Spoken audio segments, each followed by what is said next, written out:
La nouvelle naissance montre les vainqueurs. Comme le dit Jésus, il faut naître d'eau et d'esprit. Jean chapitre 3 et le verset 5, Jésus répondit, oui, je te le dis, c'est la vérité, si quelqu'un ne naît pas d'eau et d'esprit, il ne peut pas entrer dans le royaume de Dieu.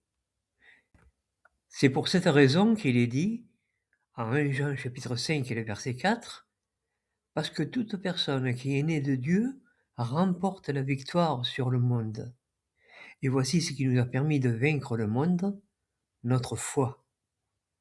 Jean nous dit ici que si nous nous remplissons de la connaissance, de l'esprit, nous vaincrons le monde.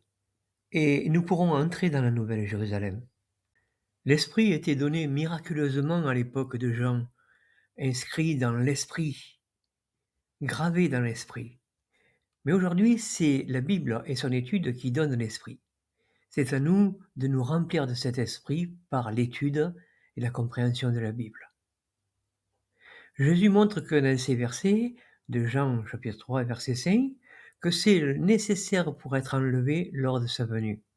C'est certainement à quoi il pensait, aux disciples vivants quand il viendrait. Sachant aussi que les ressuscités à cette époque ne sont pas tous chrétiens, vu que 24 trônes sont devant Dieu et que la Nouvelle Jérusalem a 12 portes, avec le nom des tribus d'Israël inscrits sur chaque porte. Il y a donc 12 trônes pour les disciples de Jésus et 12 trônes pour les 12 tribus d'Israël. Nous comprenons donc que le nombre de ceux qui vont être enlevés est très important. Leur nombre n'est pas donné. La foi en Jésus nous dirige vers la connaissance et donc la nouvelle naissance. La foi, c'est croire que ce que Jésus a dit pour le mettre en pratique. Mais nous devons faire attention à notre foi car seule celle que Jésus est valide. Et nous pouvons voir qu'il y a beaucoup de trompeurs qui cherchent à nous faire avoir une autre foi.